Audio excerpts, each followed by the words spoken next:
the person who is explaining up here behind the stage, going on your right side, line up in numerical order. I know that's a really hard thing, 1 through 10. Quickly, quickly, quickly. Come on, come on, come on. Let's clap it up for our fashion show contestants as they come up to the stage. Again, if you are explaining or the fashion model for your team, report to the stage at this time. After our fashion show, we will have a couple of announcements and then hear from our college coaches for the coaches panel.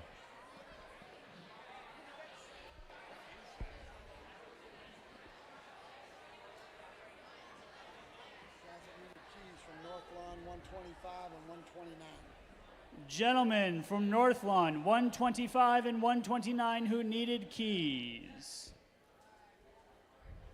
Come get them.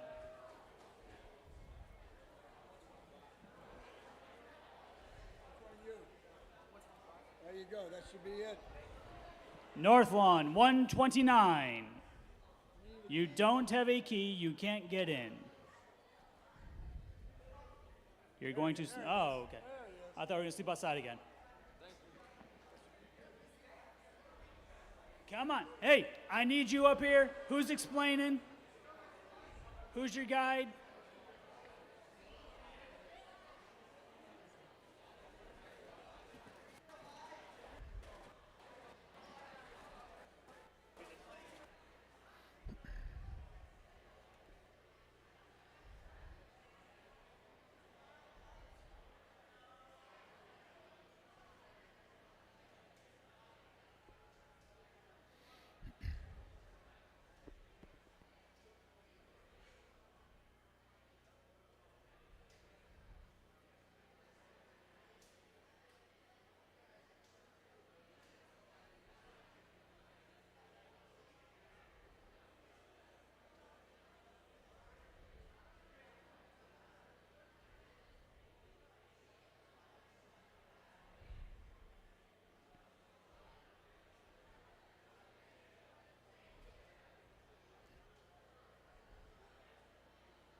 All right, I don't think anybody's really ready for this, but we're going to go anyways.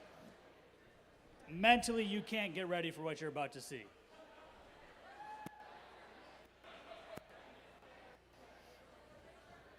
And no, we won't pay therapy bills. So, tonight we have the Blue Ridge, we'll call it a fashion show, why not? Our models here had to make part of the challenge a track outfit using only, well, I only gave them 2 rolls of toilet paper, single ply, and 25 square feet of aluminum foil. We have 3 judges. I'm not going to explain who the judges are. They're mystery. They're the ones deciding.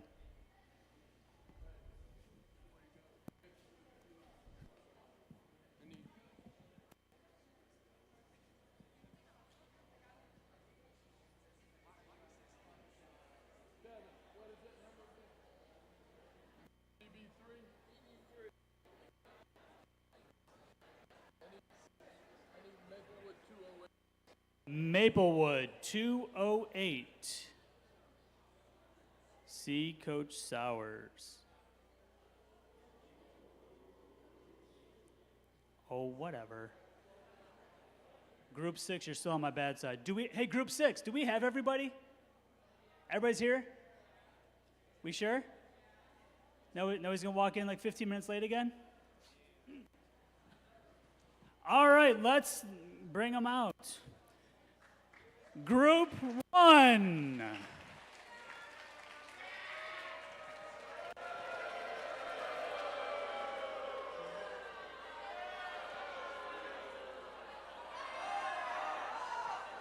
All right, so Here we have our runner. He's dressed in just won his track meet. He has a Victory Royale crown, his runner's baton, all of his jewelry, his chain, his Rolex, his rings.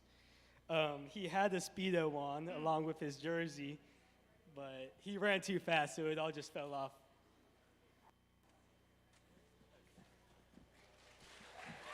Exit left. Group 2.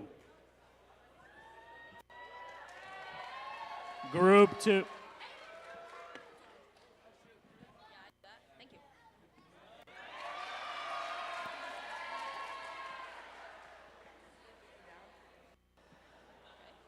Ahem. Inspired by the original runners, the ancient Greeks, we decided to dress our model as the official Blue Ridge Running Camp torchbearer. As you see, our outfit is inspired by gladiator fashion with a modern twist. Yep. Additionally, it is not just about the fashion, it is about athleticism. Now you will see our model demonstrate some Olympic tricks. Oh my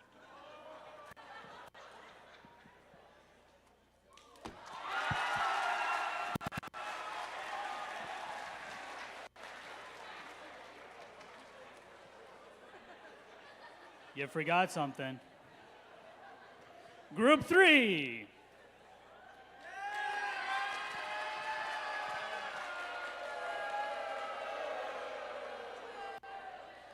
So, I'm the representative for Group 3. Here we have my friend Jackson.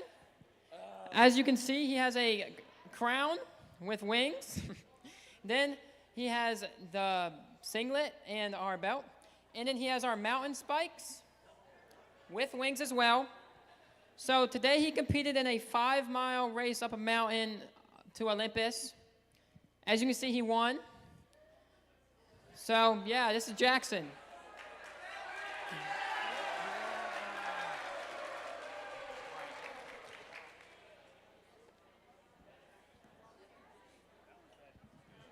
Group 4.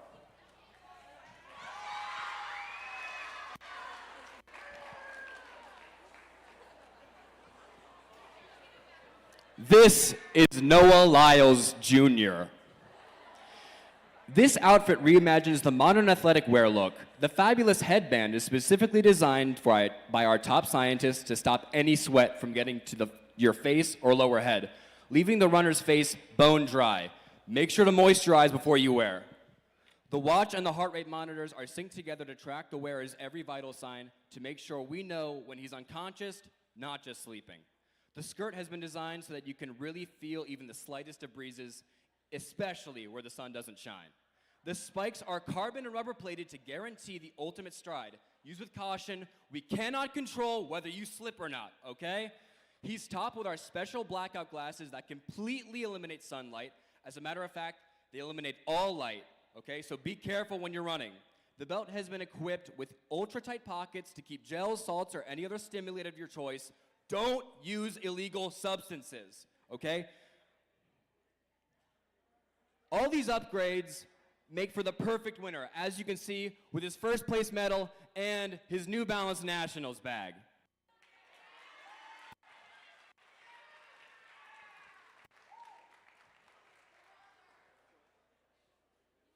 Five, right? Group 5? 5?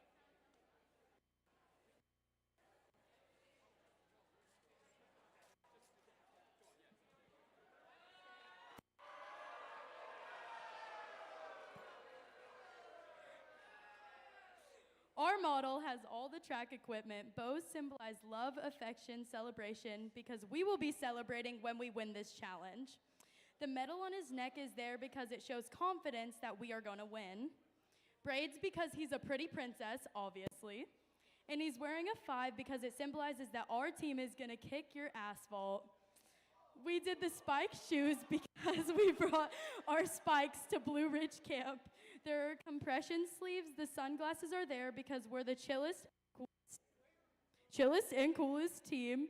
And the baton symbolizes relays. The water bottle because hydration is very important as a runner. And headphones because music is key for runners. Thank you.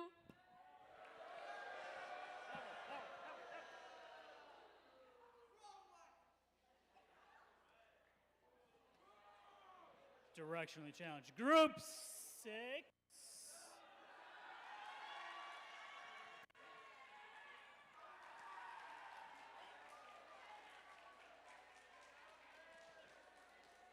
Okay, guys, what you see here is Alexa, the runaway bride.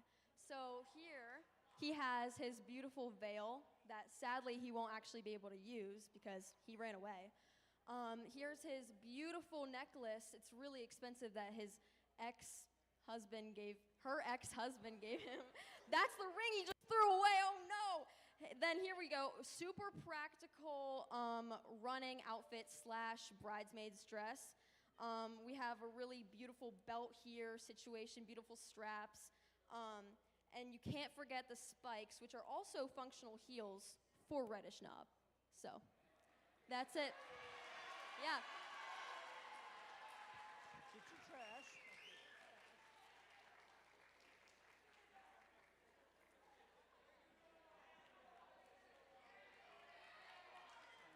Oh, now you got more. It's falling apart. I don't want that. Get out of here. You're literally falling apart on me. Literally. It's not a euphemism. Group 7.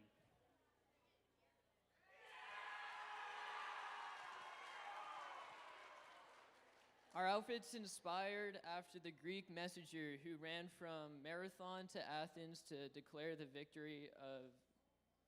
Athens victory over the Persians in the Battle of Marathon in 490 BC. Our outfit features our Greek helmet, our sash, leather skirt, our message, which we also substitute as a baton. We got our battle spear here, the Jesus sandals, and that's it.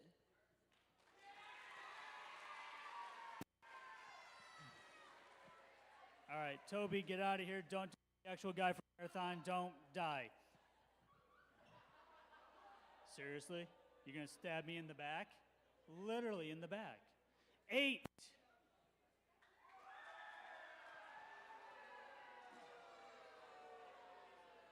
Ladies and gentlemen, LeBron!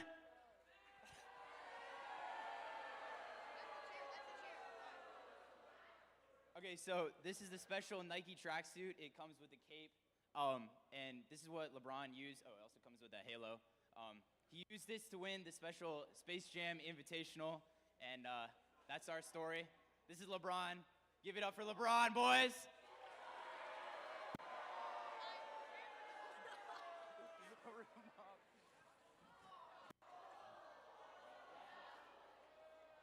We're going to pick it all up, right? Because just like Space Jam 2, that's trash.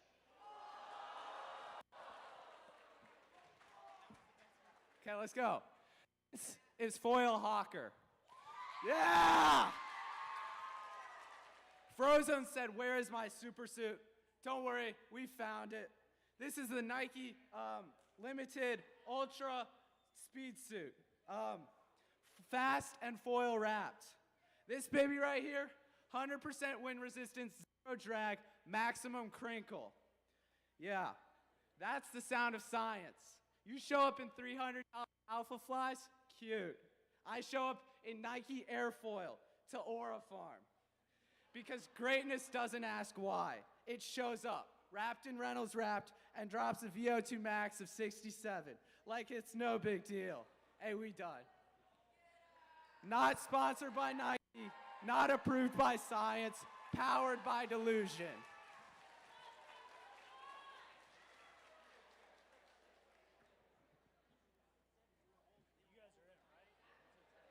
All right, and thankfully Group 10 so we can end this.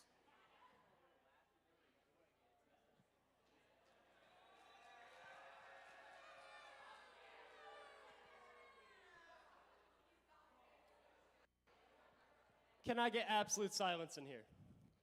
I would like to tell you the story. Ladies and gentlemen, this is Jake Haley, the angel from Reddish Knob.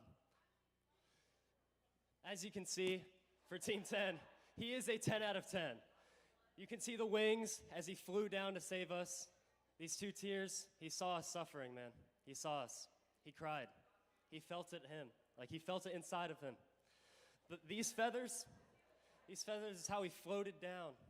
It's super breathable. We're gonna sell this soon for $29.99. Thank you.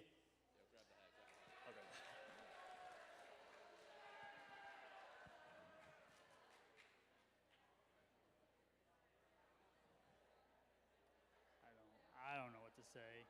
I don't. All right, so judges, I'll take your votes later, I guess. I'll let you think about this.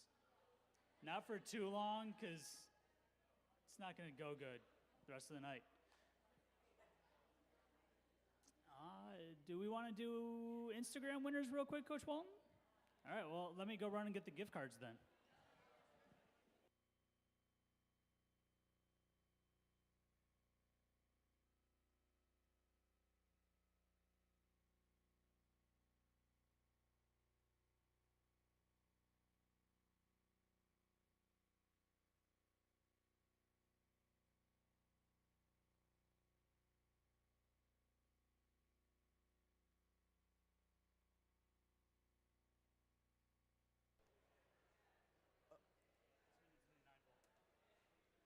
Again, when you go to post your Spirit Days, please tag us. Don't just put it on a story and tag us, because we may not necessarily see that. So make sure that you are doing that. We have been taking a live feed of your fashion show on Instagram, and so far it looks like team number 7 has been getting a lot of shout outs on Instagram during the fashion show. So kudos to team 7 for the live Instagram feedback. Once Coach Algram gets down, we'll start the Spirit Day winners for today. Our first winner. Pull them up.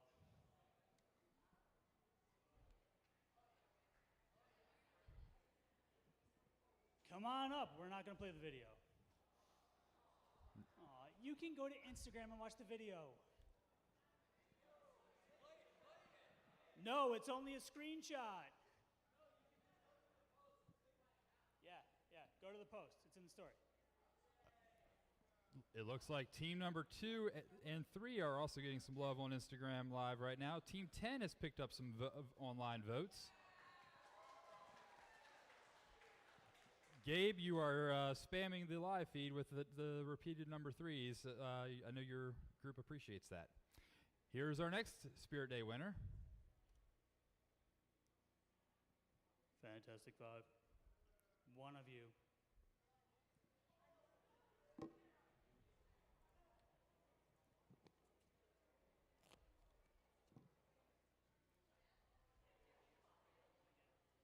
And here's our next winner.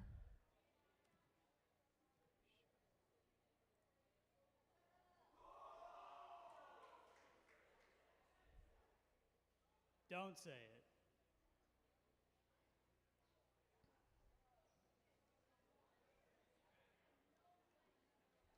And finally, here's our last winner of today.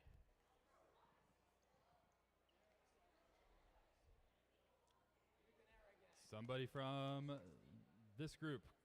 Come see Coach Algram.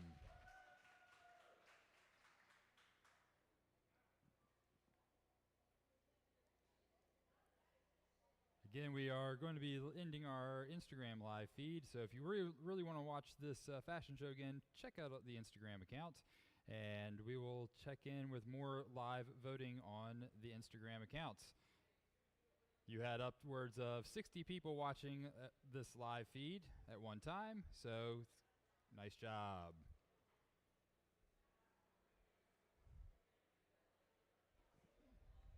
All right, with that, I will turn over to Coach Ireland.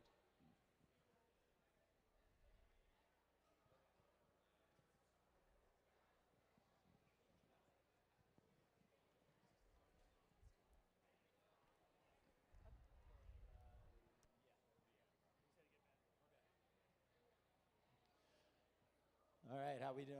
So what did everybody think of Reddish Knob? I know we had one snafu with one of the buses that kind of went from 4 and you got to go from 2.5, but sometimes that happens. So hopefully there wasn't a lot of walking. It's Blue Ridge Running Camp, not Blue Ridge Walking Camp. So Thursday should be a little easier. It's mainly downhill.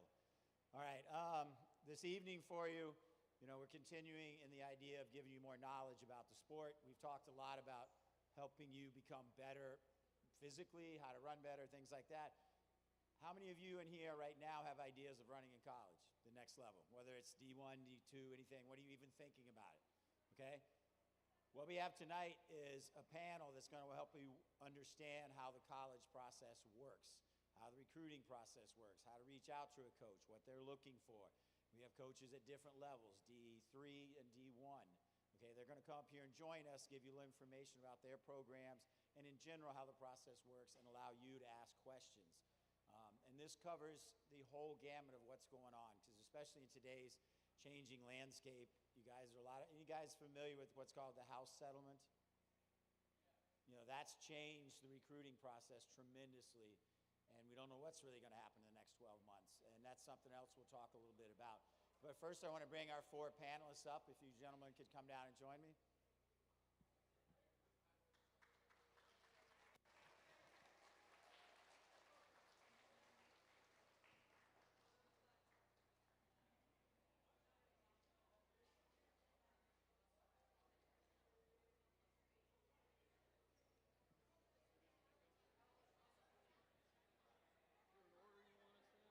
What's that? Is there an order you want us in? No. I thought they were clapping for the fashion show. We'll have another microphone. All right, so as we've been asking all week, if you could please pay attention, listen. Okay, these individuals have come from not just locally, at their own time to come here and give you more information about how the college process works. This can really help, as far as what you do in the next 1, 2, or 3 years, deciding where you're going to end up in college. We heard Haley talk about last night a little bit her recruiting process or reaching out and how things work. It's changed a little bit since she went to college 5 years ago. So that's the idea tonight. We'll give you information. So what we're going to ask is each coach to go down the line and give you a little bit of information about themselves. Basically, coaches, if you could tell us where you coach, division you're in, how long you've been there, whether it's men or women. And I think we'll leave it at that for now, and then we'll get into the discussion part. We should have 2. There, that one works. You want me to start? Is that one out? All right. I guess I'll start since I ended up with a microphone. And I'm not quite sure how impressive this will be following the fashion show, because that was quite impressive. My name is Andy Gerard, the director of track and field at George Mason. I've been there for about 20 years. I started in 2005. Before that, I was at Stanford University on the West Coast. Prior to that, I was 7 years at William & Mary. So I've been in state for almost 30 years of my coaching career. We are Division I. We are not Power 5, and that's something, Power 4, I guess now. That's something that you'll hear tonight. A little bit of a distinction.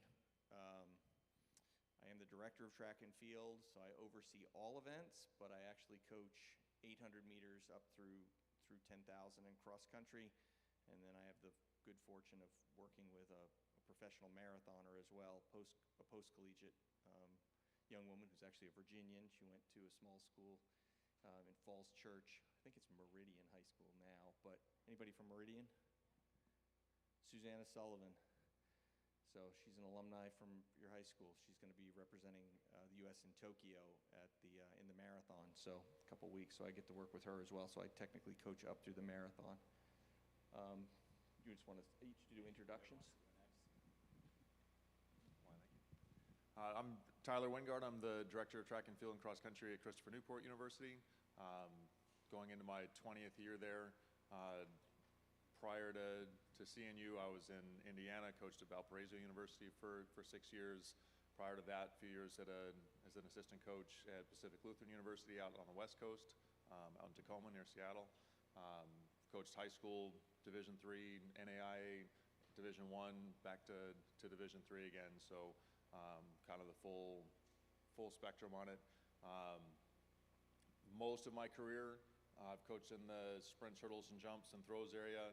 Always in all of my for the last 36 or 26 years, I've had oversight of our cross-country programs and distance programs as well, working with those coaches and making sure that those programs are working well. 3 years ago, I had the chance to start coaching our distance and cross-country programs directly and did some reorganization in our program so that that's now my primary role. And I have one of our alumni coach in the sprint, hurdles, jumps where I used to reside. So some of our counselors here are currently running for me and doing a great job for the program, and excited about where we're headed with that group going forward. Yeah, my name's Steve Picucci. I'm currently the head cross-country and track and field coach at UT Chattanooga. Prior to that, I was at a Division II school in St. Louis, University of Missouri, St. Louis. Previous to that, I was at Morehead State, a small Division I in Eastern Kentucky. And I started my coaching career off in Michigan at a small D2 school called Ferris State. I've got a lot of experience in D1 and D2, so hopefully I'll be able to give you guys a little bit of insight on that and kind of how this whole settlement's going to trickle down and affect, opportunities hopefully increasing for you guys in the D2 level if they're potentially decreasing at the Division I level. Hi, I'm Tim Connelly. I am the men's and women's cross-country coach and associate head track coach at Carnegie Mellon University, which is in Pittsburgh. We're an NCAA Division III school. Prior to Carnegie Mellon, I was the women's cross-country head coach for 26 years at Notre Dame. I coached at Syracuse University prior to that for a couple years. I graduated from Notre Dame, but I'm originally from Pittsburgh, so that's how I ended up at Carnegie Mellon. I've been there for 11 years now. Well, yeah, the woman he was just talking about, I coached her at Notre Dame. So yeah. All right, so you can see we have a wide range of coaching experience here. Years coached. Coach Gerard left out when he was at Stanford. He coached a team that scored, if you know how you score cross-country races, top 5 kids across the line. His 5 guys across the line would have beaten the rest of the field.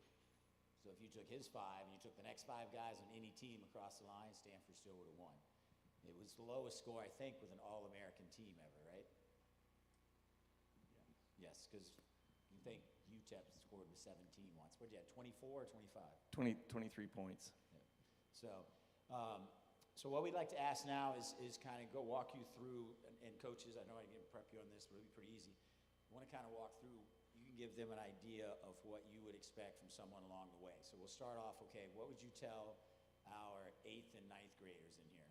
Or 9th and, let's say 8th and 9th, as far as if you're interested in a program, if you're D3, D2, if you want to speak to that, Steve, a little bit, D1, what would you want these kids to do as far as reaching out, or what do you think they should do if you, hey, I definitely want to be D1 or D3, what would you advise them to do in the recruiting process now? 8th and 9th graders, so start with the young. I would say, A, know that we can't talk to you in D1. So 8th and 9th graders, even 10th graders, we cannot have recruiting conversations with you. The best things you can be doing at that point are A, taking care of your academics, and B, learning to love the sport. Those 2 things will carry you into your junior year and your senior year. After June 14th after your sophomore year, June 14th, we can now have conversations with you. So between your sophomore year and your junior year. Before that time, I get emails now from 28s and some 29s, class of 28, class of 29, and I cannot respond to them. But the best thing you can be doing at that point is enjoying your sport, loving it, getting better at it, and 100% taking care of your academics. It will absolutely spill over into your upper class years. Beyond that, then, do you want me to keep going into like the other years, or just?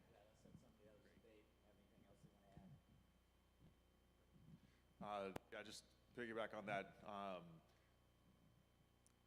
Division III, we don't have quite as many restrictions on when we can have conversations with recruits and stuff, so we can answer questions a little bit earlier in that process. But we all live in an information-rich society. On top of what Coach Gerard said, do some research. If there are schools that you're interested in, get on their websites, take a look at what their teams look like, take a look at what their history looks like, performances and so on, and get an understanding of what that looks like. And if that's a program you want to be a part of, whether it's one or a variety of them, then start thinking about what you need to grow into to be able to be part of that program. Start picturing yourself as one of those runners, not just magically there, but the kinds of things that you're seeing the athletes on their team doing. So how do I replicate that? How do I build to that? Talk with your current coaches about what that progression might look like, so that when it comes time for you to introduce yourself to the coaching staff there, not only do you have an idea of kind of what they're working with already, but you've already been doing some work to show that you can be part of that program as well. I mean, speaking on the Division II level, it's really similar to Division I. We're not going to be able to have that conversation with you until you're, basically a rising junior. But it's the same thing. That's where you need to be doing, your research. If you were in the panel with Coach Connelly and I today, we talked a lot about, identifying academic programs you're interested, and that's going to be a big thing. We don't want to get to that point with you that we've got your email from before we could contact you, and then we reach out and we discover that we don't even have a program you're interested in. So I think the biggest thing is just focusing on school. You're going to be pretty young at that point. It's going to be hard to really narrow down what you want to do, but just what you're doing, what you need to do is what you're already doing. You're coming to a camp like this. You're trying to learn more about your sport. So those are the things you need to be working on. So what's the one theme that all three coaches said is very important for 8th and 9th grade? One of the common things all three said.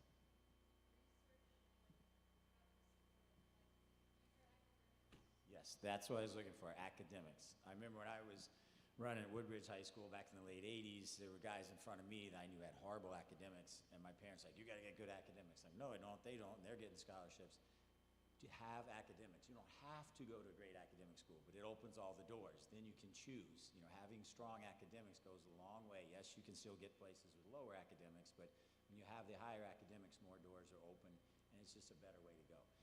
All right, so we've talked what we should do when we're younger. So now I have a question for the coaches up here. It'll be interesting to what they say, but we'll ask you guys first. For the older ones, or any of you, how many of your parents or how many of you have approached your parents about using a recruiting service? Not many. So coaches, what's your thoughts on these NCSA, any of these recruiting services? The way they work, for people who don't know, you can go, you pay certain levels, and you pay, and then they approach coaches for you. They send emails to certain schools. You tell them what you're looking for, what your academics are, things like that, and then they send stuff out to coaches kind of for you, or you're able to do it on their platform. There's different levels of involvement. But coaches, how do you feel about these recruiting services? What would you advise? I would advise you to save your money and contact the coaches yourself. I don't know about these guys, but I don't use them at all, because these services, they'll contact us and ask for our standards in terms of academics, in terms of what we're looking for as far as athletes, and then they just send you anybody. And so to me, they're, at least in a situation like mine where we have really high academic standards, they're not of any value. The reality is if you contact a coach, the odds are good they're going to reply to you. They may not tell you exactly what you want to hear, but they're going to reply to you. So I'm not a big fan of those recruiting services. I think you can do it yourself and do a better job. This is my rant. I hate recruiting services. There's been one this year, and I know they advertise this service, that they send out AI-generated emails. If you don't think I can tell what an AI-generated email is, sign up. because I 100% can. It's the same verbiage in every single email I get. And the site actually advertises that they will continue harassing me with emails until they get a response. I had a young man, and I'm going to pull this up today, went back and forth with him a little bit, and I asked him specifically, he's not in my demographic area, we don't poll, he's a good student and he's a good athlete, but I said, what specifically about George Mason University piqued your interest? Why did I get this email? Because I told him I don't usually respond to these emails. He said, specifically what piqued my interest was its entrepreneurial programs and high rankings in entrepreneurial research. It also checked the boxes I was looking for in terms of having a large school population and being close to a major city, which are both important to me. So right now he's told me that he checked the box for a school that's big, near a city, and has a business program.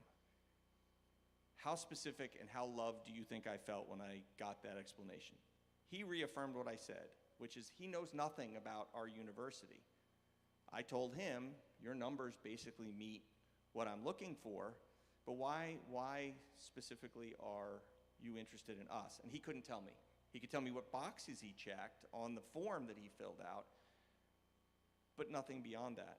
That's not an athlete that I'm particularly going to be interested in. I agree 100% with Coach Connelly. You can do exactly what those services do. Brief numbers, stats, GPA, test scores if you've got them. Then do some research. Narrow it down.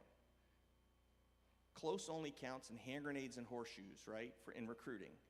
There's that saying. It's an old saying, obviously, but I'm an old guy. But finishing second in recruiting is as good as finishing last. In fact, it's worse because you've spent time and energy recruiting an athlete that you then didn't get. So I'm looking for the ones that really want to be at my institution, that have looked, that have done a little bit of legwork, that can tell me why. Maybe it's family in the area. Maybe it's you visited our campus at one point. Maybe you had a sibling or somebody else. But something that anchors you to our campus. Because there's a million kids out there with X time, with X grades, and we want to find the ones, we want to narrow in on the ones that really want to be there. Like I said with this young man, big school, business program, near a large city.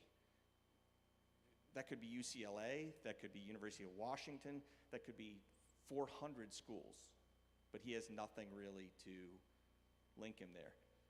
That's what you get with the big recruiting services, is just a blanket blast, and it's transparent, at least for me, in the recruiting process. I want people that want to be at my university, and if you've got nothing, then that's not a very good starting point.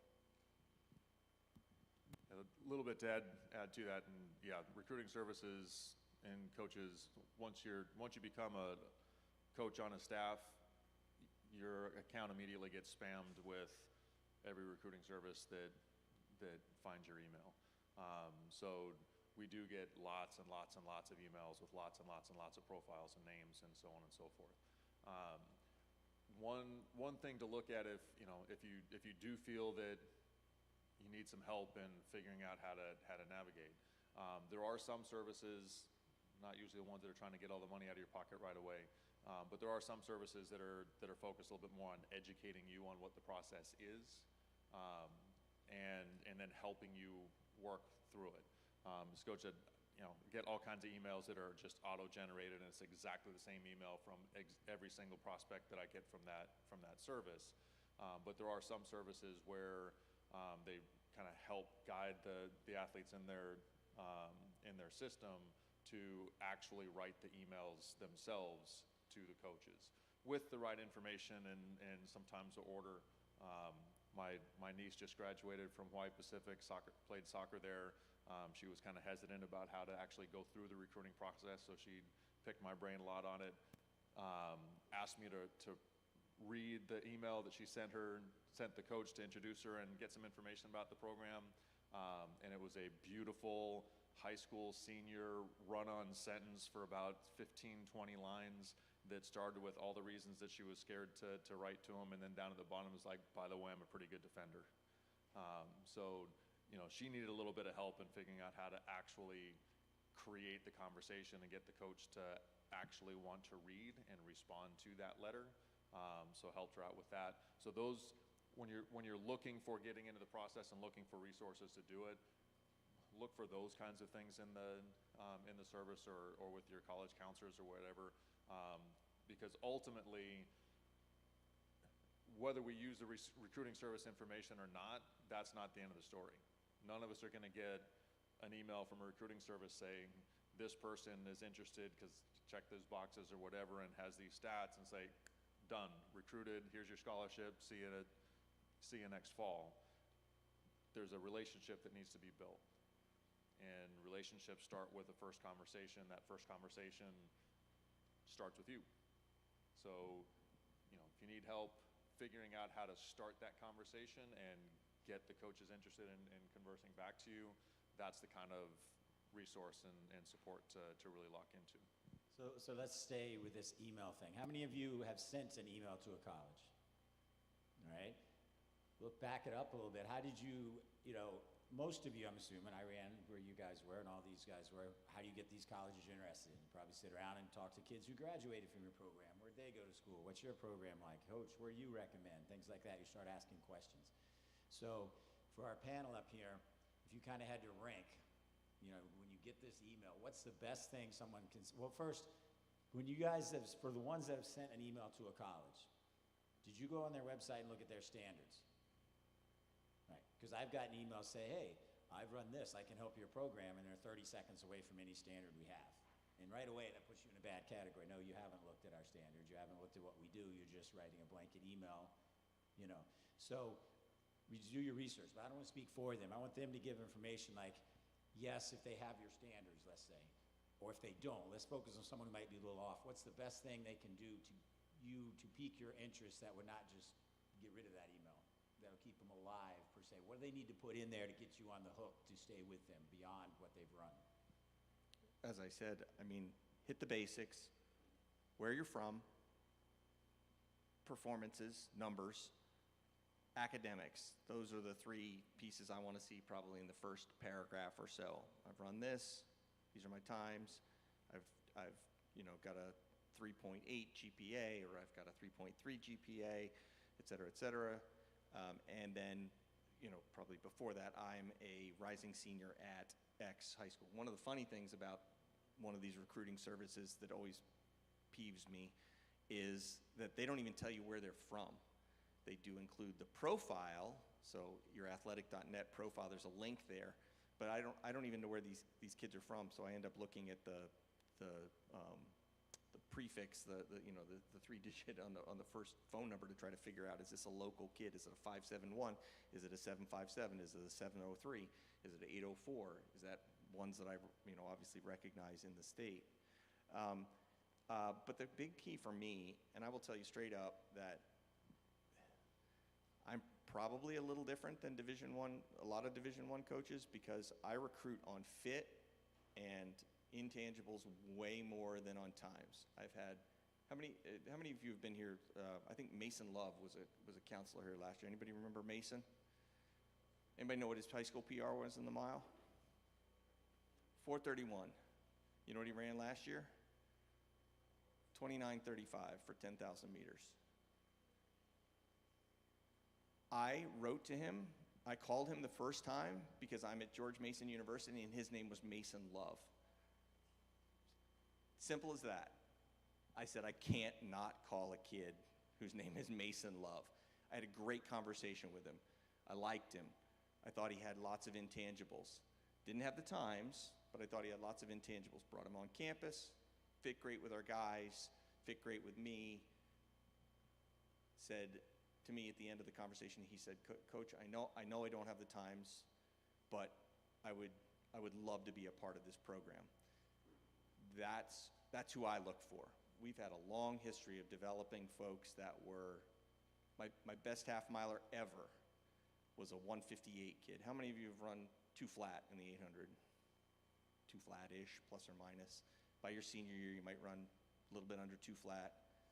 Kid went on to run 146.6 and was NCAA runner-up. He was a great fit with the place. He was a great fit with the school. He was a great fit with me, and he thrived because of it. I'm looking for fit, and I've been doing this for 30 years. I look for fit before I look for the numbers. Now, certainly there have to be some baseline, and certainly, I'll tell you this, academics has to be there. I can't get everybody into my school. None of us can. Coach Ireland hit it first. Academics opens the doors. You can't go to a great school, no matter how much you want, if you've got a terrible GPA. But a great GPA, any school in the country can take you, even if they're not a great academic school. It allows you that opportunity. But I look for fit, and fit comes in a lot of ways. Fit with me, fit with my athletes, fit with the university, fit with the culture, fit with the place. And then that, for me, are the types of athletes that get better and thrive. So it sort of adds a little bit to that. Eddie mentioned earlier, you know, that kid who checked the boxes kind of turned him off. What would you recommend? I want other coaches to answer too, but throw this in your answer. What could they put in there that's going to, and I'll give you an example. You get someone who starts off a paragraph and they list the 20 injuries they've had in their career. That's what they start with. Well, I would have ran great, but I've had blah, blah, blah, blah, blah. You know, what are some things you guys would advise? Hey, you can tell us about your injuries later, but in the first introductory email, that might not be what you want to lead with. So if you guys could include some stuff and advice, like maybe not go here. We understand you want to be truthful, that's good, but an introductory email is what we're talking about here. Yeah, I think excuses is a huge turnoff for just about any coach. And every coach up here will say, well, you know, you get these emails and they say, well, I ran this, but I should have run this, but my coach wasn't very good. We've all gotten that. Or, you know, I had this injury or that. Be honest, but don't make excuses. You know, that's just a huge turnoff. I think the reality is everyone here wants to see people that are great competitors, that love to compete. You know, I always say that basically you need 3 things to be successful as a runner.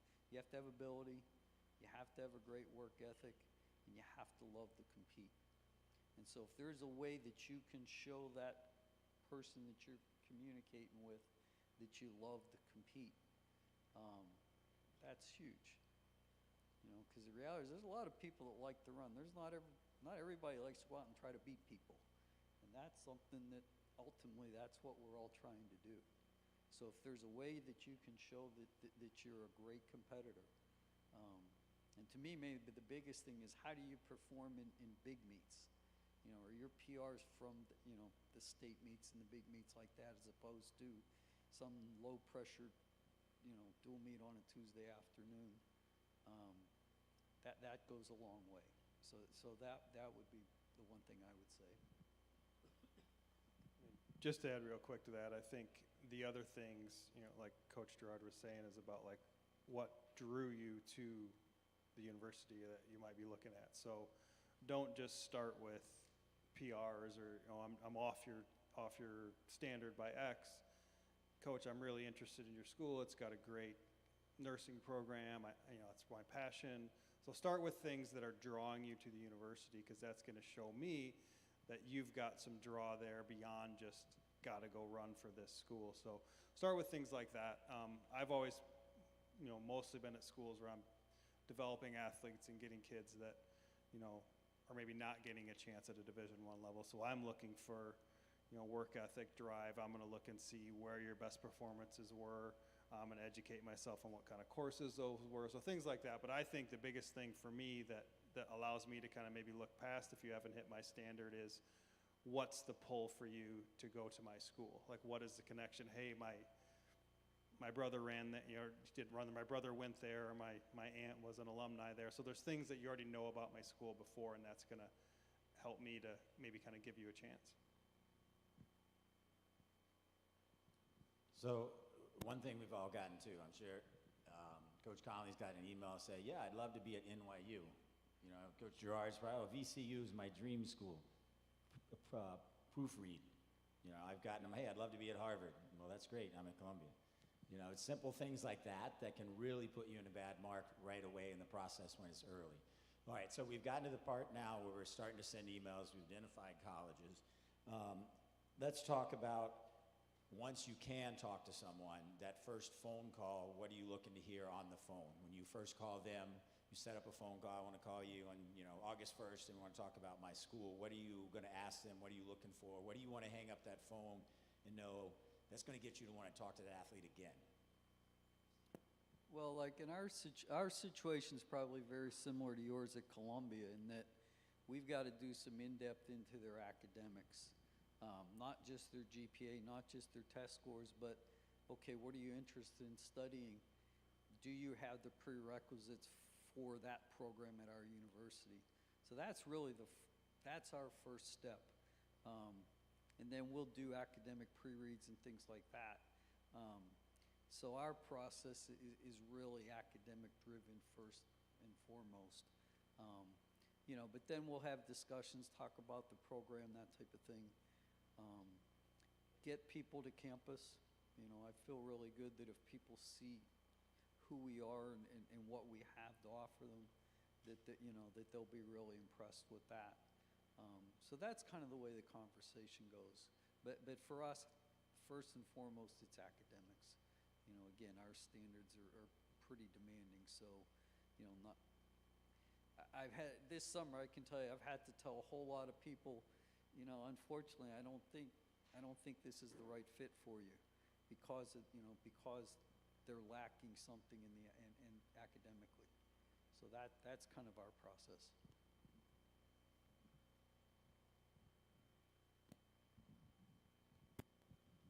Probably one of the things I'm looking at or think about most after I've talked with an athlete and while I'm having that conversation is the kind of questions they're asking.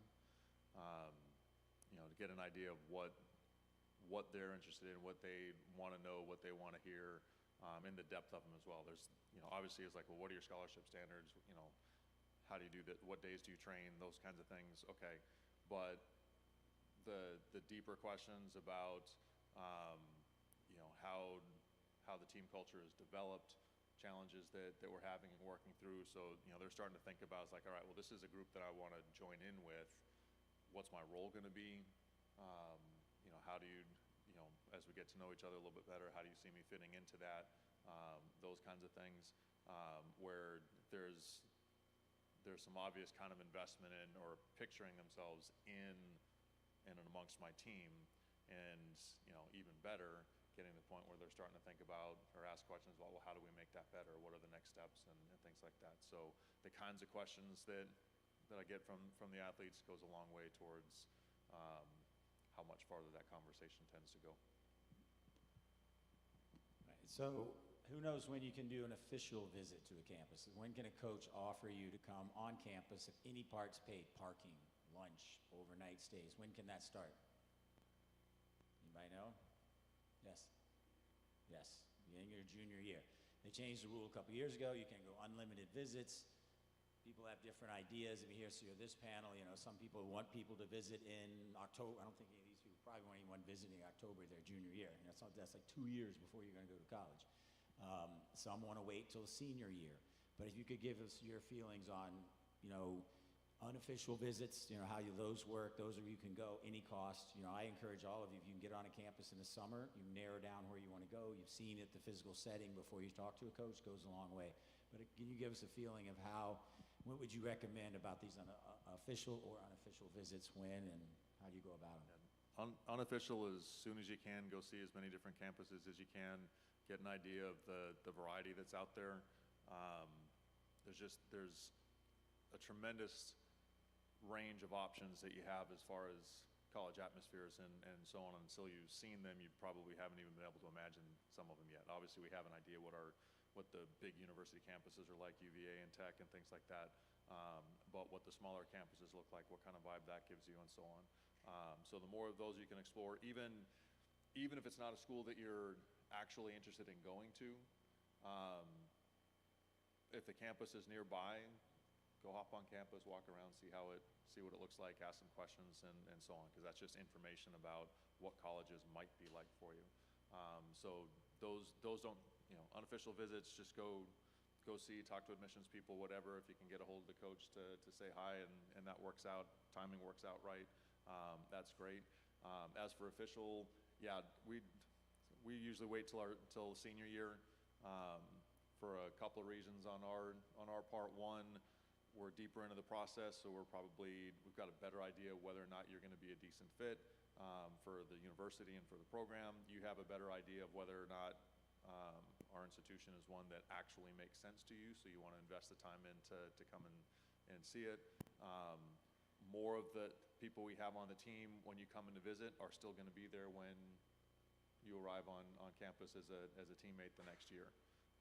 So getting to know the people who are going to be your teammates. I get a lot of feedback from our team as well after each one of our official visits. What'd you think? Any red flags, any green flags? How's that person going to fit in and stuff? And I take that to heart, because those are the people that you gotta work well with once you do arrive on campus. Coach Wingard, or any of you at this, and would any of you offer a scholarship, sign a kid who hasn't spent a night on campus? Now, if they get in on their own, that's different. But if you've been recruiting a kid and they don't want to come on an official visit, because the way we do it is it's an interview both ways. I want to know how you interact with our athletes, and they want to know how you interact with them, that type of thing. What are your feelings about, hey, if you're going to come run for me, you need to spend a night on campus, meet the guys, see if it's a fit? One of the advantages of Division III is we don't have limits. I don't have to invest a scholarship in you to put you on the roster, so I've got a little bit more grace and availability of that. In the pushing 30 years of collegiate coaching and recruiting that I've done, plus my own experience way back when, the first time I stepped on the campus I went to college in was when I reported for football camp. I went 1,000 miles away from home, had a phone call with the football coach, a phone call with the track and field coach, and went to some open houses up in Seattle, and then moved 1,000 miles to LA and went to school, and it was a great fit for me. I've had some of our best athletes and best team members barely communicated with me through the process, and some of the kids who had the most trouble on campus were nonstop communicators all the way through and sounded like a great idea all the way in. So, one of the things that I've learned over my career is that 17 and 18-year-olds are still figuring a lot of things out, so we give them a good bit of grace.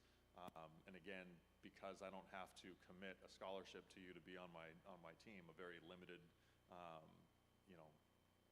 resource, I can take a few more gambles in that. Yeah, I personally like things to happen in a fairly progressive order. Not necessarily rigid, but email or some other way of contacting first, then a couple of phone calls, encourage you to come on an unofficial visit. Unofficial visit really anytime in your junior year. We can do official visits in junior year. I don't do them. I have sophomores and juniors on my own team that don't know what they want to do with their lives, let alone a sophomore or a junior in high school knowing what they really want to do. So I try to do our official visits a little bit deeper and basically keep them to senior year. And I understand your senior years are busy. You've got meets, we've got meets. If it's a priority for you, we can always find a time. We can always find a window. It doesn't have to be super long, but we can get you onto campus and have that happen. So I like there to be a progression. It's not always practical to do an unofficial visit, but if it's close by and you don't want to take an unofficial visit for whatever reason, you don't want to make the effort, that is a red flag to me. So, if you're in the state of Virginia and you can't make the time to go an hour or so up the road to see us, but yet you want an official visit at some point, that kind of throws me off a little bit. Again, not a deal breaker, but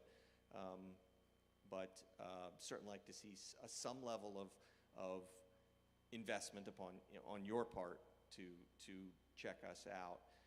And then the official visit, obviously, as I said, sometime between, September, and we've had official visits quite late in the process. We've had people figure it out, quite deep into the year.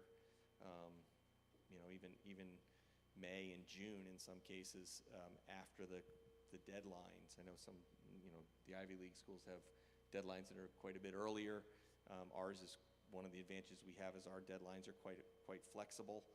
Doesn't mean you can leave it to the last minute, or you should leave it to the last minute, but if something changes and or something's not right along the way, you can still reach out late with us.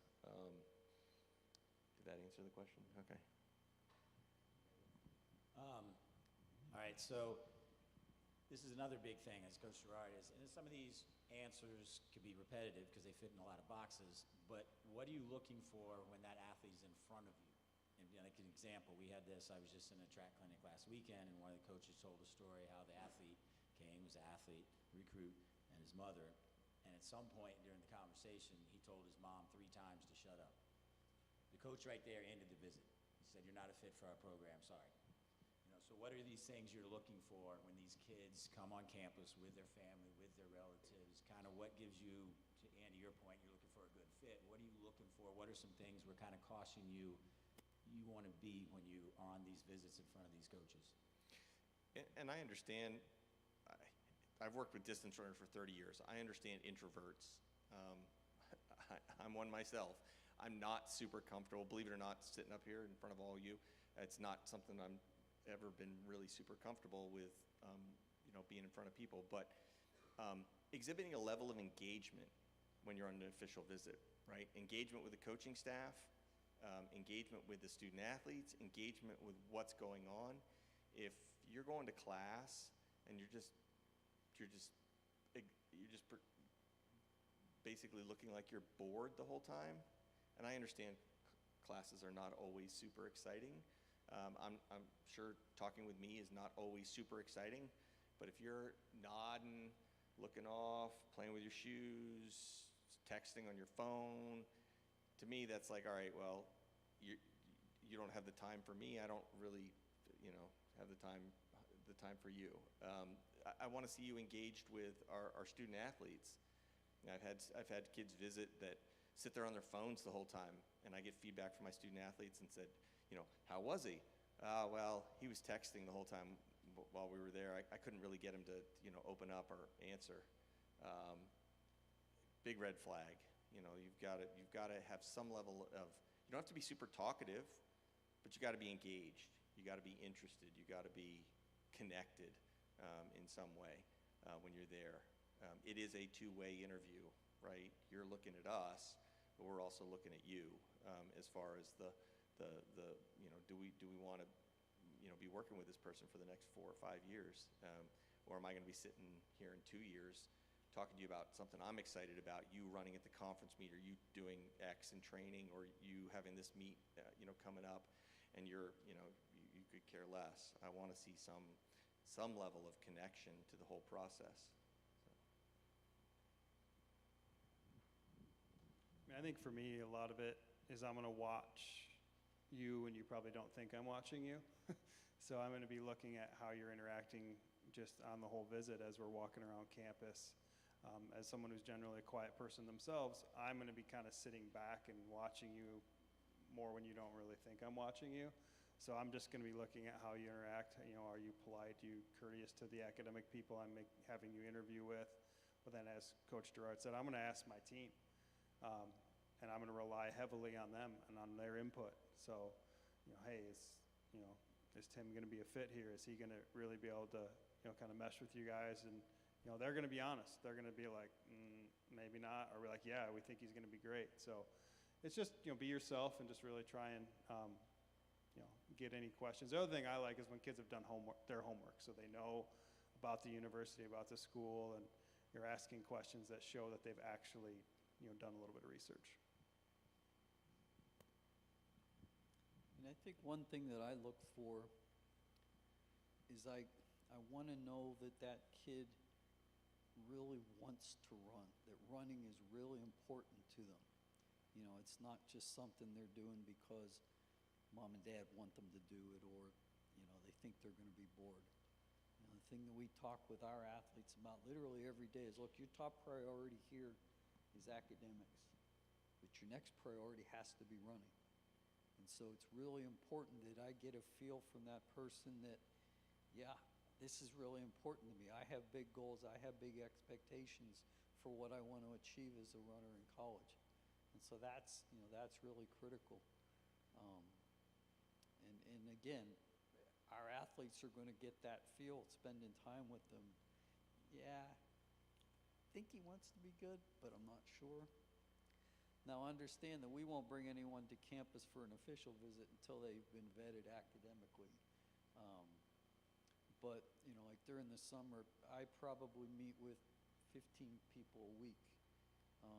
Just, you know, people coming to visit campus. So, you know, don't hesitate to reach out to coaches to do the unofficial visits. Yeah, so there's a process you got to go through. So that's one of the things you want to ask early on is, what is the process? Like Coach Gerard mentioned, in the Ivies, we're pretty much done by October 1st. Doesn't matter, your senior year is irrelevant to us. You know, it's too late, you're already in. It's basically what you've done your junior year. Coach Gerard said he could get people in May. When I was at Georgetown in the 80s, my roommate got into school in August. You know, it can be different places. So find out what timelines you're looking for. Reach out to coaches. And then about the fit, we said, I tell kids there's a scales of justice. You know, you go on a visit. If all they're talking about is academics and no one's talking about athletics, you switch. You're all talking about athletics and no one's talking about academics. Doesn't mean one's right or wrong, but what's the fit you're looking for? You got to immerse yourself with those kids, whether it's unofficial visit, you ask the coach, what's the balance, what are you looking to do? Find the fit that you're looking to be a part of. All right, we'll close with this. Coaches, anything you want to add that we haven't covered you think is important for them to hear as far as recruiting and getting to that next level? You know, because keep this in mind. Our jobs depend on 17 to 21-year-olds. So the recruiting process is almost the most important thing we do. You know, to Andy's point, he went with a kid he thought could be really good. He only ran 4:31, and he was right. We're not always right, but we want to work really hard. We're going to invest time calling you, and the way you interact with us, you know, we're only going to bring in, maybe each one of us brings in probably 5 to 8 middle distance kids a year. So we're trying to find the right ones. And it doesn't mean you have to be the right one year one. It might be 2 or 3 years, but we all have a plan as to where you fit in. We want to know what your plan is with us. But what final comments would you guys like to add before we go to questions? Well, one of the things I know that Coach Walton and Coach Ireland kind of hit on this earlier, things are changing in Division I. The NCAA settlement, the House settlement has come down, and this was one thing they asked me to touch on a little bit because it does pretty much impact me most directly. Doesn't really even impact Coach Ireland because they are not opting in. That means that by opting in, we are subscribing to both the benefits and the restrictions of the House settlement. The restrictions that apply to you all are that moving forward, Division I schools that opt in are going to be restricted to 17 cross-country runners maximum on their roster and 45 track and field athletes. Now, if you do the math, shoehorning 17 cross-country runner into 45 track spaces, because most of you all like to do both in most cases. Some do one sport and not the other. Some do track and field and not cross-country and vice versa. But that's a lot of cross-country runners on the track roster. My roster next year is probably going to be a little bit reduced from that. I'm gonna probably carry 13 or 14 cross-country runners, but I am going to have the 45 in track. And it's not that we don't emphasize cross-country; it's that we emphasize having a complete team, and you try to get 22 events out of 45 track and field athletes. You can only have a certain number of distance runners to be able to have pole vaulters and shot putters, et cetera, on the team.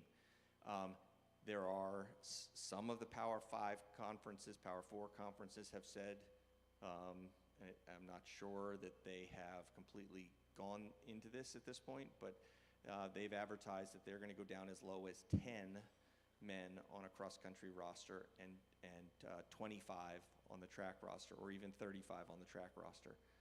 So the impact on Division I is that our number of athletes, right now, up to this point, I've been able to carry 59 on my track roster. So I'm going to be, over the next couple of years, coming down to 45. I'm going to be losing 14 spaces in track and field. So I have to be right. Coach Ireland said 5 to 8. My pool of distance runners in any given year is probably going to be 3 to 4 maybe, and maybe another 1 to 2 middle distance runners. So it's going to be, I'm going to be looking for versatility. I'm going to be looking for athletes that are the right ones, right? In the past, I have had the opportunity to have some developmental athletes. The unfortunate thing for me is that it's going to probably do away with some of those developmental athletes.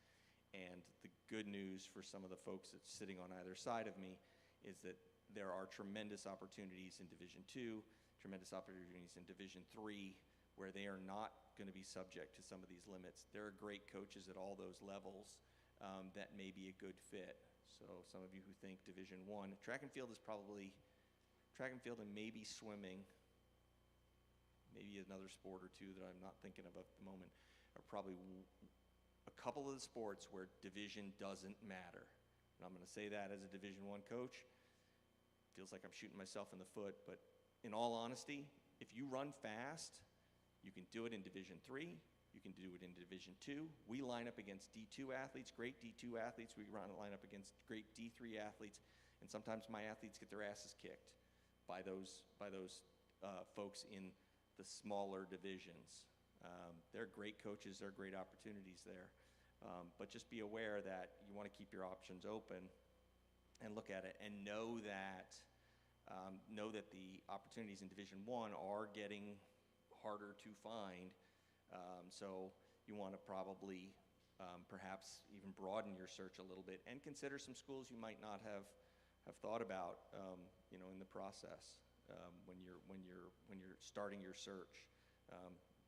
Everybody loves to say they're going to an SEC school or an Alabama or an ACC school. Fantastic, but if you run fast, or you jump far, or you jump high or throw far, it don't matter what it says across your chest. Other sports it may, but in ours, it's about the number that comes after your name, not the title that is on your uniform necessarily. Lots of examples of great athletes that have come out of other divisions. So I would encourage you to think broadly about your opportunities. Teed up one of the points I wanted to make pretty well. 1646, the 5K, what it took to qualify for nationals for women in Division III. 1411 on the men's side. Tim, you might know this better than I do. How many sub 4-minute milers were there this spring in Division III? Indoors, milers, 107. Yeah, and at Division III level, I think we had 4 or 5, yeah. Yeah, 3 at Lynchburg, but that's, but yeah, so the competitive level, as far as the recruiting process and who we're interested in and fitting you to the school and all those kinds of things, for us Division III coaches, the good news of the House settlement is it doesn't change our business model at all, right? We're still going to have the same kind of interactions. We're still looking for the same personalities. We're still looking for the same fits for our programs, and we don't have the same restrictions that the Division I schools are going to be coming up with. The competitive level has been going through the roof over the last few years. The COVID bubble was a thing that put a lot more higher-level athletes in Division III. We've always had high-level athletes there, but a lot of higher-level athletes coming in, deeper fields, and this settlement's going to make it even deeper. So back to our guidance for any of the 8th graders and 9th graders, run every day.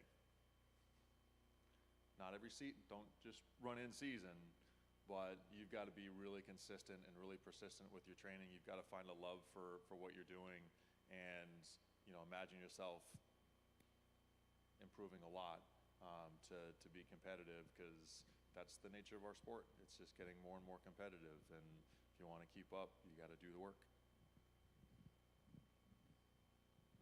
I think just the last thing I'll add is you'll hear me say this in the panel with Coach and I, is whether you're a guy who runs 15 minutes or a guy who runs 19 or a girl who runs 19 or a girl who runs 25, between the three divisions, you'll find somewhere that will be a fit for you. So broaden your search, look for different opportunities. Like we'd said from the beginning, start with academics, find some academic programs you might be interested in, and if you really want to do it, there's going to be a program for you at one of those three levels that will give you an opportunity and will create a great experience for you and give you a lifetime of memories. So I think you're doing the work right now to have a great season this year. So hopefully, we can see you guys all running on the college level at some point. Yeah, to echo what everybody said, I mean, there's a place, if you want to run, there's a place for you. Now, it may not be every place.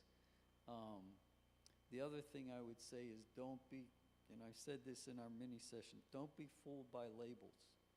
Just because a school is NCAA Division I doesn't mean that school is committed to athletic excellence in every program they have.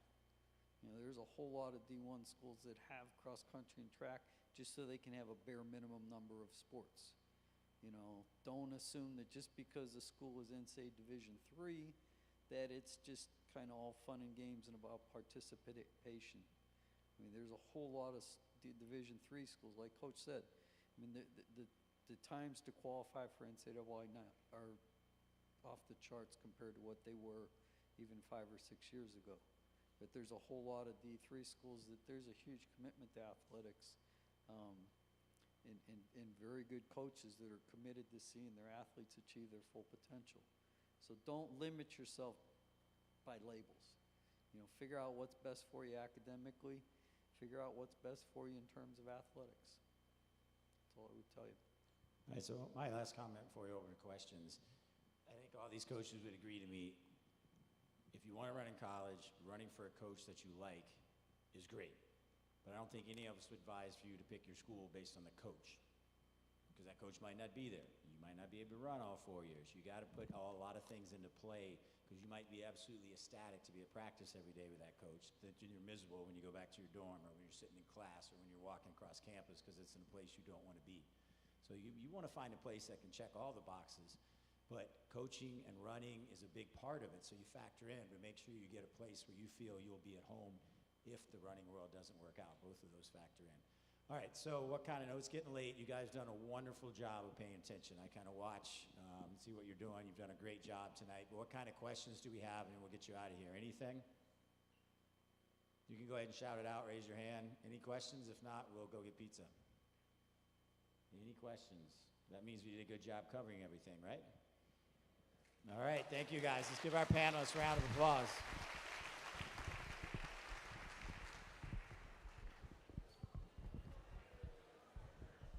Pizza is about 10 minutes from delivery. 10 minutes from delivery.